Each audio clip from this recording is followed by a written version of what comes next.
नमस्ते अनि हार्दिक स्वागत गर्न चाहन्छु धौलागिरी मिडिया युट्युब च्यानल हेरेर बस्नुभएका तपाईं सम्पूर्ण दर्शकमा।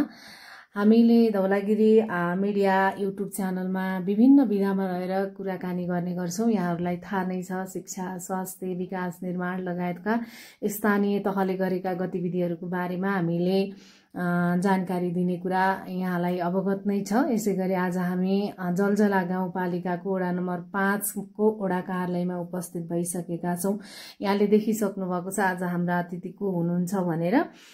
जलजला गाउँपालिका वडा नम्बर 5 का वडा अध्यक्ष तिलक जेसीजी हुनुहुन्छ। उहाँ दोस्रो कार्यकालमा वडा अध्यक्षमा सबै यहाँ वडावासीहरूको आग्रहमा नै उहाँ चाहिँ एकदमै लोकप्रिय पनि हुनुहुन्छ। दोस्रो कार्यकालमा रनिङ हुनुहुन्छ। के छ उहाँले के कति कुराहरू गर्दै हुनुहुन्छ वडामा, विकास, निर्माण, स्वास्थ्य, शिक्षा, महिला, ज्येष्ठ नागरिकहरूको लागि के छ यहाँको अवस्था, समस्या र समाधान बारे उहाँसँग कुराकानी गर्छौं। धौलागिरी मिडिया युट्युब च्यानलमा आजका हाम्रा अतिथि वडा अध्यक्ष तिलक जेसीज्यूलाई हार्दिक स्वागत छ। धन्यवाद यहाँहरू सबलाई, नमस्कार। सर्वप्रथम त यो धौलागिरी मिडिया प्रणालीलाई म विशेष धन्यवाद दिन चाहन्छु।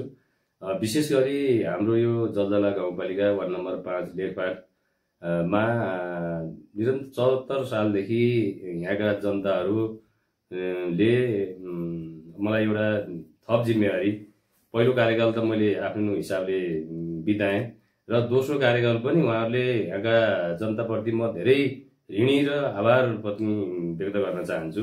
विशेष गरी मलाई यो जिम्मेवारीमा लगेर पुर्याइदिनु भयो र म पनि निरन्तर उहाँहरूको साथ समर्थनमा राति दिन केही नभनिकन खटन पटनको हिसाबले मैले कुनै पनि बाँकी राखेको जस्तो चाहिँ लाग्दैन र यहाँका विकास निर्माणदेखि लिएर यहाँका ज्येष्ठ नागरिक, अपाङ्ग, दलित, जनजाति कुनै हिसाबले पनि, गैर दलित भन्ने हिसाबले कुनै किसिमको भेदभाव नगरिकन मैले साथ समर्थनमा काम गरेको जस्तो मैले अनुभव मलाई पनि छ र त्यही हिसाबले मलाई पनि जनताले साथ समर्थन गरिराख्नु भएको छ। र विशेष गरी यहाँका विकास निर्माणको हिसाबमा जस्तो यहाँले वडा अध्यक्षको रूपमा अनि तपाईले मुख्य जिम्मेवारी देखेका के कुराहरू छन्? जुन काम विकास निर्माण पूर्वाधारकै हिसाबले काम गर्ने हिसाबले जब हिजोको लेखपाट र जलजला 5 जो लेखपाट गाविस थियो, अहिले जति बेला यो जलजला 5 भएर नामाकरण भएदेखि यता र 74 देखि निरन्तर म यहाँ भएको हिसाबले हिजोको र आजमा त धरती आकाश परिवर्तन भएको म अनुभूति, यहाँका जनता लगायत यहाँ खानेपानी, सिँचाइ, जस्तो अब पूर्वाधार बाटोघाटाका कुराहरू, यहाँ कुनै आमा समूह, दलित समूहका आमा जनजातिका उहाँहरूका अपेक्षा अनुसारका विकास निर्माणका पूर्वाधारका काम लगभग सम्बोधन नभएको जस्तो चाहिँ मैले अब मेरो आफ्नो महसुसमा चाहिँ छैन। तैपनि गर्नुपर्ने अझै धेरै कामहरू छन्। जस्तो अहिले भर्खर चलिरहेको हाम्रै पहलमा यो मल्लाज लेखपाट यो रणनीतिक सडक अहिले यो ग्रामीण क्षेत्रमा यो हिसाबले अब झन्डै अहिले बेनीबाट 20 मिनेटमा गाडीमा आउने यो दुर्गम एकदम विगत ठाउँमा त्यो पनि हाम्रो पहल र हाम्रो माननीयजीहरू विशेष गरी लागेर र हामीहरू यहाँ भएको हिसाबले भएको हो। र अहिले खानेपानीका हिसाबले अहिले यो जलजला कुकुरच्यान झन्डै 13 वर्ष यो दर्ता भएर 13 वर्षसम्म चाहिँ अहिले त्यत्तिकै अस्तव्यस्त भएको खानेपानी अहिले झन्डै विभिन्न बाधामा दुईटा नाम चाहिँ फरक हिसाबले राखेर 2 करोडको काम अहिले भएर अब तत्काल यो चाहिँ यो हाम्रो यहाँको 5वटा वार्ड लेखमाटको अनि बाँसर्कको एउटा, मल्लाजको एउटा, लगभग 7-8वटा वार्डलाई चाहिँ एउटा खानेपानी ठुलो बृहत खानेपानी चाहिँ 2 करोड रुपियाँ अहिले परेर यो अब एकदम सम्पन्न हुने उसमा पुगेको छ। र अहिले यो यही अहिले हामी जुन वडामा चाहिँ हामी छौँ त्यहाँ पनि अहिले झन्डै 1-1.5 करोडको चाहिँ लिफ्टिङ खानेपानी यो रेडक्रसको पोखरा रेडक्रसको चाहिँ एउटा साझेदारी उसमा गाउँपालिकाको 25%, यहाँको उपभोक्ता 25% र 50% चाहिँ उहाँहरूको चाहिँ साझेदारीमा एउटा ठुलो खानेपानी चाहिँ योजना भर्खर सम्पन्न भएर अहिले सबका घर-घरमा मिटर जडान भएर पानी खसेको अवस्था छ। र अधिकांश मान्छेहरू यहाँका लेखपाटका जनताहरू हामी लेखमाटका जनता हौँ भन्न एउटा चाहिँ उहाँलाई ढुक्कसँग हाम्रो घर लेखमाट हो, हाम्रो चाहिँ प्रतिनिधिहरू यस्ता छन् भन्न चाहिँ नहिचकिचाउने खालको गर्व लाग्ने खालको चाहिँ बनाइन्छ जस्तो लाग्छ। खानेपानी र स्वास्थ्यमा चाहिँ वृहत चाहिँ होइन बाटोमा चाहिँ पूर्वाधारमा यहाँले राम्रो काम गर्नु भएको छ होइन। अब जस्तो यहाँका आगामी योजना पनि छन् होला होइन, के छन् यहाँका? अब आगामी योजनामा हामी धेरै पूर्वाधारका काम गरेर पूर्वाधार मात्रै गरेर पनि अब यो मान्छेको जीवनस्तरमा त्यसले मात्रै पनि समाधान नहुँदो रहेछ। अब चाहिँ हामीहरूले के हो भने मानवलाई स्वतस्फूर्त रूपमा समाज सेवा कुनै पनि उसमा लागेर यो हाम्रो ठाउँ हो, यहाँ केही गर्नुपर्छ भन्ने खालको जुन खालको उत्साह ऊर्जा उहाँहरूलाई दिएर त्यो बस्ती यो मान्छे माइग्रेसन हुनेबाट रोक्नको लागि उहाँलाई थोरै हामीले चाहिँ एउटा उस गराएर अब आफ्नै गाउँठाउँमा केही गर्नुपर्छ बस्नुपर्छ भन्ने खालको एउटा अब हाम्रो ठुलो चाहिँ एउटा विशेषज्ञ भनौँ न अलिकति शैक्षिक हिसाबले योग्यता क्षमताको हिसाबले उहाँहरूसँग त्यो परामर्श गरेर यहाँको माइग्रेसन रोक्ने कुरामा अब हामी बाटाघाटा भयो स्वास्थ्य शिक्षामा सबै हिसाबले चाहिँ यहाँ खानेपानीदेखि लिएर सबै यो हावापानीमा हामी चाहिँ यहीँ बस्नुपर्छ भन्ने खालको एउटा चाहिँ वातावरण बनाउने कुरामा मेन फोकस चाहिँ अब हाम्रो वडा लगायत अब हाम्रो पालिकामा पनि त्यो छलफल हुँदैछ र यसमा चाहिँ हामी अलिक जिम्मेवारी हिसाबले त्यतापट्टि लाग्नुपर्छ कि भन्ने खालको एउटा योजना चाहिँ छ। हजुर, योजना जस्तो यहाँ त यो लेखमाट वडा नम्बर 5 बाट चाहिँ बसाइसराईको कतिको के छ बसाइसराई गर्ने मानिसहरू? आजभन्दा 2-3 वर्ष पहिला चाहिँ बसाइसराईको व्यापक रूपमा चाहिँ उ थियो, एकदम बसाइसराईको एकदम बढ्दो क्रममा थियो र अहिले चाहिँ धेरै नियन्त्रणमा छ र बसाइसराईका जो बुवामा दाजुभाइ दिदीबहिनीहरू अलिकति भएर बसाइसराई गर्नुभएको छ। अहिले उहाँहरू पनि ओहो यो ठाउँ त अब हामी भएर बसाइसराई गरियो तर यहाँ केही गर्नुपर्छ भनेर आउने फर्किएर आएर कमसेकम 2-4 महिना घर बस्ने, अब बाटाघाटा भए घर ससाज पार्ने, टोयलेट बाथरुमहरू बनाउने, अब केही समय यताउता गर्नुपर्छ भन्ने खालको व्यापक रूपमा चाहिँ यो चाहिँ बढेको छ। फेरि जेहोस् बसाइसराई रोकिएको छ एकदम टोटल्ली अहिले चाहिँ बसाइसराई रोकिएको छ। जेहोस् वडा अध्यक्षको भूमिका बसाइसराईमा पनि एकदम महत्त्वपूर्ण भूमिका निर्वाह गर्नु भएको छ। जस्तो अब यही वडाका महिला दिदीबहिनीको अवस्था कस्तो छ, महिलाको लागि के कस्ता कार्यक्रमहरू यहाँले सञ्चालन गरिरहनु भएको छ? अब विशेष गरी अब अहिले अधिकांश पुरुषहरू विदेश जाने, महिला दिदीबहिनीहरू चाहिँ यहाँ बस्ने खालको जुन खालको यो देशव्यापी रूपमा हाम्रो वडामा मात्रै नभएर यो देशमै यो खालको प्रवृत्ति अलि बढी हावी भएको छ र यसलाई पनि हामी महिलाहरूलाई त्यस्तै आयोजनका सिपमूलक जस्तो अब अघि अलि 1-2 वर्ष पहिलादेखि हामी चाहिँ यहाँ सिलाइ कटाइ गरेर कोहीले चाहिँ व्यवसायमा लाएर त्यो सिलाइ गरेर चाहिँ आजीविकोपार्जन गर्नुभएको छ। जस्तो आजै अब यहाँ आज हामी चाहिँ एउटा बटारीको धुपको चाहिँ एउटा चाहिँ त्यो कार्यक्रम ल्याएर पनि मान्छेहरूलाई चाहिँ अब हामी केही गर्नुपर्छ भन्ने खालको एउटा अब यो पूर्वाधारले मात्रै भन्दा पनि मान्छेलाई जीवन स्तरमै परिवर्तन गरेर अब हामी बसेर यहीँ केही गर्नुपर्छ भनेर जस्तो ताजा तरकारी ल्याउने कुराहरू, अब यी कुराहरूले चाहिँ महिलाहरूलाई पनि ठिकै छ। जस्तो विदेशबाट अब जस्तो श्रीमानहरू अथवा दाजुभाइ छोराहरू विदेशबाट जाँदा त्यहाँको परिवारहरू हाम्रो कसरी बस्नुभएको छ भन्दा एउटा न एउटा चाहिँ त्यहाँको वडाले त्यहाँको उसले चाहिँ इन्गेज बनाएर चाहिँ व्यस्त बनाइदिएको छ भन्ने खालको चाहिँ एउटा सन्देश जाने खालको चाहिँ कामहरू भइरहेको छ, गर्नु भएको छ होइन। जस्तो अब वडामा महिला सशक्तिकरण अनि यो पूर्वाधार अनि खानेपानी यहाँले चाहिँ गरिराख्नु भएको छ। शिक्षामा के छ विद्यार्थीको? अहिले यो शिक्षामा चाहिँ थोरै जस्तो हामीले गर्न खोजेको र राज्यले गरेको लगानी, राज्यले पनि अलिकति शिक्षालाई चाहिँ त्यो खालको उस गर्न नसकेको अवस्थामा यो के छ भने जस्तो अहिले हाम्रै बाटाघाटा बनेपछि जस्तो हिजो मान्छेहरू चाहिँ कोठा लिएर अब डेरा लिएर बजार बसेर पढाउने खालको एउटा प्रचलन जुन थियो त्यो चाहिँ अहिले टोटल्ली रोकिएको छ। किन भन्दा अब अहिले शिक्षामा पनि यो जलजला गाउँपालिका लगायत हाम्रो यो एउटा उसमा पनि केही नै अब शिक्षा चाहिँ सामुदायिक स्कुलमै पनि अध्ययन गरे पनि हुन्न भन्ने खालको एउटा सन्देश चाहिँ गएको छ। र यो अहिले फेरि हामीलाई चाहिँ एउटा चाहिँ सबै चाहिँ अभिभावक विद्यार्थीहरूलाई राखेर हामीले चाहिँ पढाउने कुरा मात्रै कोठा लिएर राखेर बजारमा राखेर मात्रै पढाइ हुन्न, बच्चा बच्चीलाई एउटा संस्कार सिकाउनु पर्छ।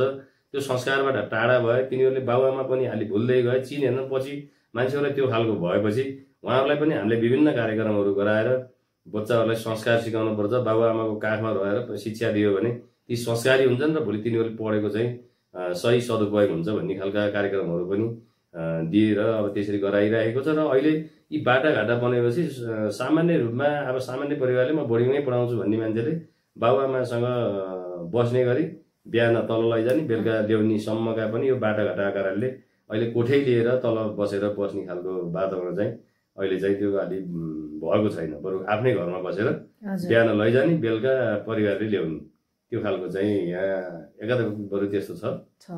जस्तो यहाँ चाहिँ पहिला कार्यकाल एउटा चाहिँ हैन कार्यकाल पुरा गरिसकेर फेरि अर्को कार्यकालको रनिङमा हुनुहुन्छ हैन। पहिलो कार्यकालमा यहाँले पुरा नगरेका, अब पहिलो कार्यकाल सिकाइ गर्दै गर्दै यहाँले चाहिँ ओडामा गरेका त्यो विकास निर्माणका गतिविधिहरू मध्ये अहिले चाहिँ के छ यहाँले अब प्राथमिकता दिएर गरेको कुरा? अब यहाँले पहिलो कार्यकाल सिकाइ जस्तै भयो, काम पनि गर्नुभयो, दोस्रो कार्यकालमा फेरि यहीँ नै दोहोरिनुभयो, यहाँका ओडावासीहरूको रोजाइमा पर्नुभयो, अहिले चाहिँ के छ? अब यसमा चाहिँ अब पहिला निर्वाचित यो जब यो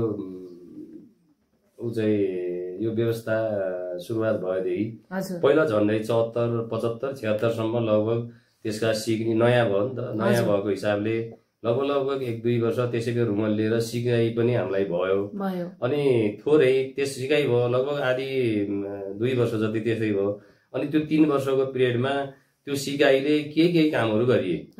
अनि त्यसपछि अब यो त्यसपछिको चुनावमा हामीले गर्न खोजेका काम अलिकति अधुरा भएका, तर हामीले गर्न खोजेका चाहिँ यहाँका जनताहरूले केही गर्न खोजेका हामीले बाटो लाएर अपुरा भएका योजनाको कारणले हामीलाई यो पुर्याउन पनि त्यसरी सफल भएको हो। किन भन्दा हामीले सही काममा एउटा गाइडलाइन्स गरेको हिसाबले ती काम अधुरा छन्, यहीँबाटदेखि अरू चाहिँ सम्भव छैन, फेरि नयाँ मान्छे भयो भने फेरि 2-3 वर्ष त्यो सिकाइलाई लाग्छ भन्ने हिसाबले पनि जनताले चाहिँ एउटा साथ समर्थन गर्नुभयो।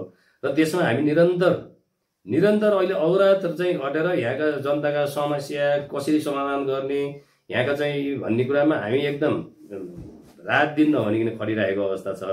र यहाँ गर्नुपर्ने कुराहरू चाहिँ अझै पनि केही छन्। अब यिनलाई चाहिँ हामीले अब यो पालिकाबाटै अब यो हाम्रो वडाको यो भन्ने भन्दा पनि नीतिगत हिसाबले पालिकाबाटै एउटा चाहिँ समृद्ध पालिकै बनाउने कुरामा हाम्रो पनि त्यो पहल हुनेछ र हाम्रो अध्यक्ष बाजुहरू पनि त्यो हिसाबले लागेर केही गरौँ। जस्तो लेखपाटमा यो भयो, अब अरू चाहिँ भएन भन्ने हिसाबले भन्दा पनि त्यो नीतिगत हिसाबले अब कता जाने भन्ने कुरा अहिलेको बजेटमा अलिक फरक खालको पालिकाले सबै वार्डलाई त्यो खालको बनाउने हिसाबले छलफल चाहिँ चलिरहेछ। त्यस्तो चाहिँ लाग्छ। जस्तो यहाँको अब ओडाले चाहिँ शिक्षा, स्वास्थ्य, खानेपानी त्यो ओडाको मात्रै बजेटले त भ्याउँदैन। यसमा चाहिँ सङ्घ र प्रदेशले ओडाको लागि के गरिदियोस् भन्ने चाहिँ यहाँले चाहिँ अपेक्षा राख्नुहुन्छ? अब लगभग खानेपानीका एकाध सानो टोल बस्तीमा थोरै समस्या छ। अब ठुलै परियोजनाको हिसाबले अब सङ्घबाट कुनै गर्ने खालको त अब एउटा सिस्टममा लैजानको लागि एक घर एक धारामा एउटा बस्ती थोरै यसलाई गरम कि भन्ने ठुलै परियोजनाको हिसाबमा गरम सङ्घले चाहिँ गरे हुन्थ्यो, सबैलाई सिस्टममा लगाउने भन्ने खालको एउटा चाहिँ छ सङ्घ प्रदेशको। तर हाम्रो विचार र भावनाले र हाम्रो पालिका वडाले मात्रै गरेर यो बजेटले हामी चाहिँ के भने प्रत्यक्ष जनतासँग जोडिएर जनताका भावना बुझेर उहाँहरूको मात्रै काम गर्ने खालको जस्तो अहिले यो स्थानीय लेभलमा तल्लो वडा अध्यक्ष भनेको जनताको काम गर्ने ठुलो बृहत योजना ल्याएर अब उसको हिसाबले भएर पहल गरेर आफ्ना मान्छेहरू माथि सङ्घ प्रदेशमा पनि त्यही खालका सुन्ने नेता सांसदहरू सबै हिसाबले भयो भने सम्भावना छ। अब नत्र हाम्रै आफ्नै पहलबाट आफ्नो हामीसँग विचार भएर हाम्रो स्रोत साधनले यहाँका विकास निर्माणका काम, यहाँका समुदायका अपेक्षा अनुसारका काम गर्न थोरै असम्भव चाहिँ छ। वडा अध्यक्षले मात्रै भनेर पनि संघ र प्रदेशले चाहिँ वडाको विकासको लागि हेरिदिनु पर्छ भन्ने चाहिँ यहाँको माग हो हैन। अब आफ्नो अब सांसद मात्रै नभइकन अब वडावासीको आग्रह अनुसार वडा अध्यक्षले गरेको कुरामा चाहिँ त्यसरी विकास निर्माणका कामहरू आयो भने असम्भव छैन हैन। यहाँले चाहिँ त्यो भन्न चाहनुहुन्छ। जस्तो वडामा पनि बजेटकै अभाव होलान्, वडामा भएका समस्या पनि त छन् होला, के छन् त्यस्ता समस्याहरू? हैन, समस्या छन्। अब जनताहरूको अझै पनि हामी अब ठुलो हिसाबले बाहिर लेखपाटमा जलजलापाजमा अलिकति केही भयो भन्ने खालको बाहिर एउटा सन्देशमूलक पनि भएको छ, तर जनताका समस्या छन्।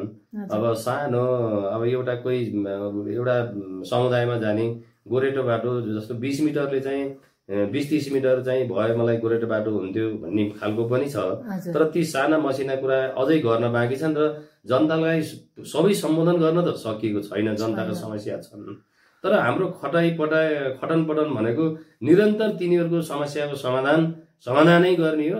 अब हामी अरू हिसाबले अब हामीलाई अरू कुनै प्रलोभनमा फसाएर यसो गरेर उसो गर्ला भनेर हामी त्यतापट्टि लाग्ने खालको त्यो पनि छैन र हामीलाई त्यो आवश्यकता पनि छैन। हामी एउटा जनताले निर्वाचित गरेर पठाएर जनताको समस्या समाधान गर्ने के गरेर समाधान हुन्छ भन्ने हिसाबले मात्रै चिन्तनै त्यहीमा मात्रै छ।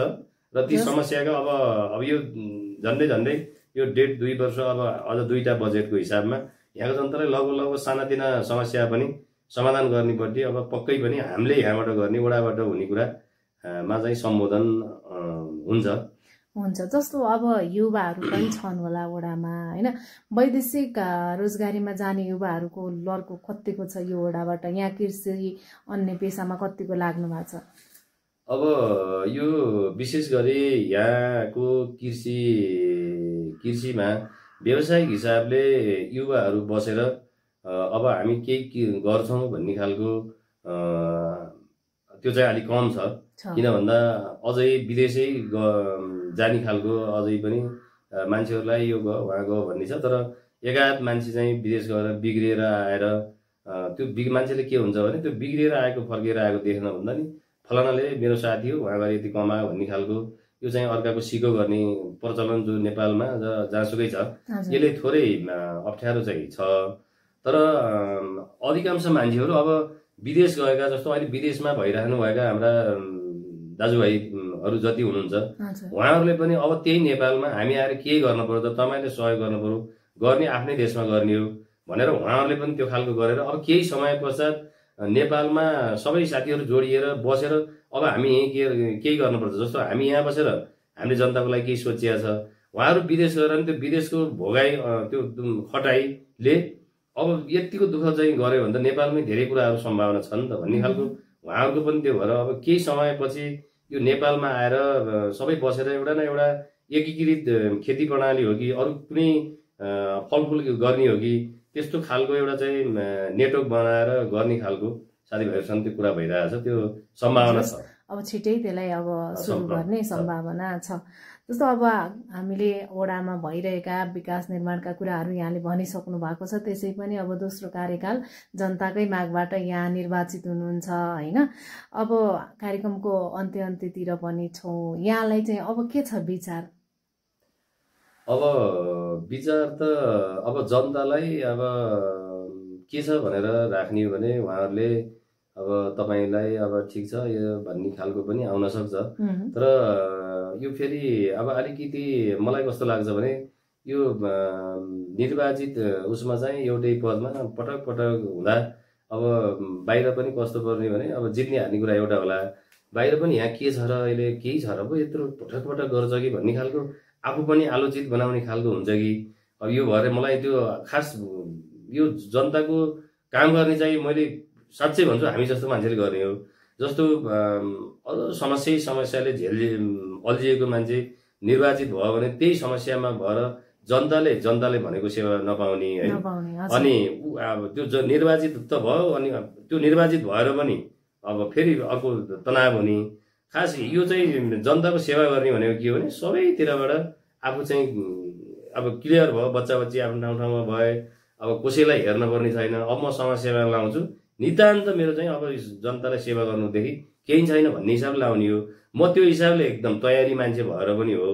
किन भन्दा मलाई अरू कुनै यहाँ कमाउनु अरू केही गर्नु होइन, मलाई जनताको सेवा गरेर फलानाको उसमा यो भयो यस्तो मान्छे हो भन्ने सद्भाव दिनुदेखि विकल्पै छैन। अब त्यो हिसाबले जनताले सायद अपेक्षा राख्न पनि सक्नुहुन्छ, तर म त्यहाँ कति पटक पटक चाहिँ उस गरिराख्ने भन्ने हो। बरु सबै जनताले अब यो हो भन्ने भयो भने बरु अपडेट हुन पर्ने पो हो कि त्यो भयो भने बरु त्यता चाहिँ सोच्नु पर्ने चाहिँ हुन सक्छ। हामी कुराकानी गर्यौं होइन, अब धेरै कुराहरू यहाँले जानकारी पनि दिइसक्नु भएको छ, अन्त्यतिर छौं। मैले सोध्नै भुलेका र यहाँले ओडाको विषयमा बताउनै पर्ने केही छ त्यस्तो?